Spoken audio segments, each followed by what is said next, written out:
दोस्तों, इस कहानी में हम गौतम बुद्ध के द्वारा सील के ज्ञान को जानेंगे। जैसे कोई व्यक्ति ध्यान करता है और अपने अंदर ज्ञान पैदा करना चाहता है, तो उसे 3 प्रकार की चीज़ों का पालन करना पड़ता है: सील, समाधि और प्रज्ञा। अगर इन तीनों का पालन करता है तो हर कोई व्यक्ति बुद्ध बन सकता है, जिसमें से सील का ज्ञान आज हम समझेंगे।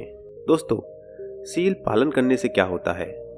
सील एक ऐसी चीज है जो आपको मन को शांत करेगी, आपके मन में अच्छे विचार पैदा करेगी, आपका जीवन सुधरेगा।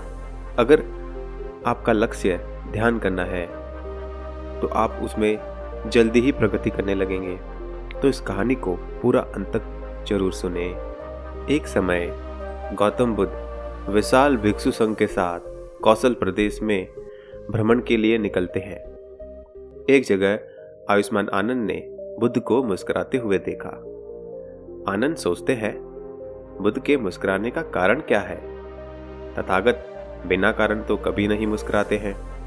आयुष्मान आनंद ने बुद्ध से पूछा, बंते, आप मुस्कुरा क्यों रहे हैं? बुद्ध ने कहा, आनंद, प्राचीन समय में इस प्रदेश में बहुत बड़ा नगर था। अनंत सम्यक संबुद्ध कश्यप इस नगर में विहार करते थे। कश्यप का गवेशी नाम का एक गृहस्थ उपासक था, जो कि सील पालन में दुर्बल था। उपासक गवेशी के 500 साथी थे, वे सब भी सील पालन में दुर्बल थे। आनंद, तब गवेशी के मन में विचार आया कि इन 500 उपासकों का बहुत उपकारी हूं, इनका मार्गदर्शक हूं, परंतु इन्हीं की तरह मैं भी सील पालन में दुर्बल हूं। इस तरह हम दोनों में यह समानता है और कोई विशेषता नहीं है। क्यों न कोई विशेषता अर्जित की जाए? आनंद, तब गवेशी उपासक ने 500 साथियों के पास जाकर कहा, आयुष्मानो, आज से तुम लोग मुझे सील पालन का पूर्तिकार समझना। मैं 5 प्रकार के सील का पालन करूंगा। पहला, हिंसा न करना। किसी भी जीव को नहीं मारूंगा, ना ही मन में विचार पैदा करूंगा कि किसी को मारूं। दूसरा, चोरी न करना। कोई भी चीज की चोरी नहीं करूंगा और कभी भी चोरी जैसे विचार उत्पन्न नहीं करूंगा। तीसरा, व्यभिचार नहीं करूंगा। चौथा, झूठ नहीं बोलूंगा। किसी को भी मैं कोई भी प्रकार का झूठ नहीं बोलूंगा। कोई भी बात को बढ़ा चढ़ा के नहीं बोलूंगा। जो बात सही होगी वही बोलूंगा। और 5वां, नशा न करना। कोई भी प्रकार का नशा नहीं करूंगा। आनंद, तब उन 500 उपासकों के मन में यह विचार आया, ये गवेशी उपासक हमारे बहुत उपकारी रहे हैं। उन्होंने सील पालन के लिए दृढ़ निश्चय किया है। क्यों न हम भी विशेषता प्राप्त करें? तब वे 500 उपासक गवेशी उपासक के पास जाकर कहते हैं, आर्य गवेशी, आज से हमें भी सील पालन में पूर्तिकार समझना। तब गवेशी उपासक को विचार आया, अब मैं और मेरे ये 500 साथी सील पालन के पूर्तिकार हुए। यह हम में समानता है, कोई विशेषता नहीं है। क्यों न मैं कोई और विशेषता अर्जित करूं? आनंद, तब गवेशी उपासक ने उन 500 साथियों के पास जाकर कहा, आयुष्मानो, आज से मुझे ब्रह्मचर्य का पालन करते समझना, मैथुन धर्म से विरत समझना। तब उन 500 उपासकों ने गवेशी उपासक के दृढ़ निश्चय को देखकर वे भी ब्रह्मचर्य का पालन करने लगे।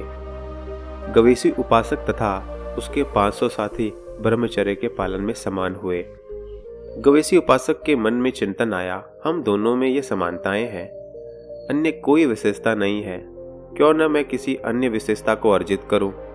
आनंद, तब गवेशी उपासक ने अपने 500 साथियों के पास जाकर कहा, आयुष्मानो, आज से मुझे तुम एक समय भोजन करने वाला समझो, विकल्प भोजन से विरत समझना।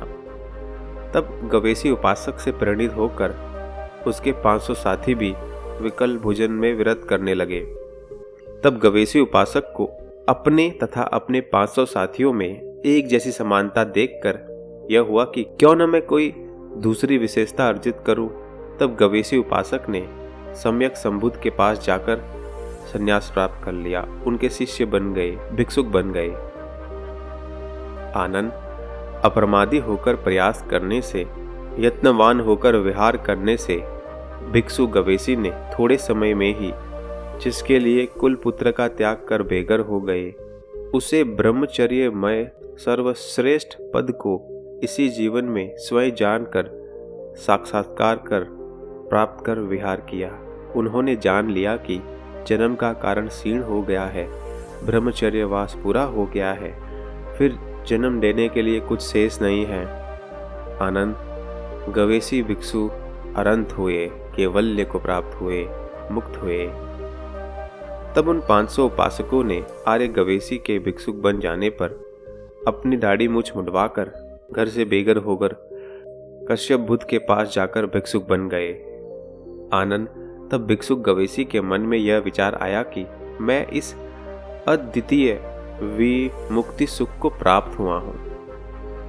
अच्छा हो यदि ये 500 भिक्षु भी मेरे समान ही इसी अद्वितीय विमुक्त सुख को प्राप्त करके विहार करें। थोड़े समय में भिक्षुक अप्रमादी होकर प्रयत्न करते हुए कैवल्य को प्राप्त हुए, निर्वाण को प्राप्त हुए और मुक्त हो गए। इसलिए आनंद यहाँ सीखना चाहिए कि हम उत्तरोत्तर आगे से आगे उत्तम से उत्तम कुशल कार्य करने का प्रयत्न करते हुए अनुत्तर विमुक्त सुख का साक्षात्कार करें। दोस्तों, ये कहानी यहीं खत्म होती है। ये कहानी गौतम बुद्ध के पूर्व जन्म की है, जब बुद्ध एक ब्राह्मण थे। इस कहानी में 5 सीलों का पालन करने के लिए कहा गया है। ये 5 सील आपके जीवन को बेहतर बनाते हैं। जैसे कि अगर आप नशा नहीं करेंगे तो आपका शरीर स्वस्थ रहेगा, आप किसी को हिंसा नहीं करेंगे तो आपको भी कोई हिंसा नहीं करेगा। उसी प्रकार चोरी न करना, झूठ न बोलना, व्यभिचार न करना, ये सब आपके मन को साफ रखते हैं। अगर आप ये सब नहीं करोगे तो आपका मन शांत रहेगा, आपका मन प्रसन्न रहेगा, आप पर आपका आत्मविश्वास बढ़ेगा कि आप अगर झूठ नहीं बोल रहे हैं, नशा नहीं कर रहे हैं, व्यभिचार नहीं कर रहे हैं, हिंसा नहीं कर रहे हैं, आपका व्यक्तित्व बहुत भव्य है। और उसी प्रकार अगर आप ध्यान कर रहे हैं तो 5 सीलों का पालन करने से आपका मन और अधिक एकाग्र बनेगा, आपका ध्यान और अधिक मजबूत बनेगा। आप उसमें दिनों दिन बहुत जल्दी प्रगति करते हुए देखेंगे अपने आप को, और आपका मन सुधरेगा, आपका मन साफ होगा, आपके मन में बुरे कृत्य नहीं होंगे। तो दोस्तों, इन सील का पालन जरूर करें। अगर आपको ये वीडियो अच्छा लगा हो तो एक लाइक कर देना और मेरे चैनल को सब्सक्राइब करना ना भूलें। धन्यवाद।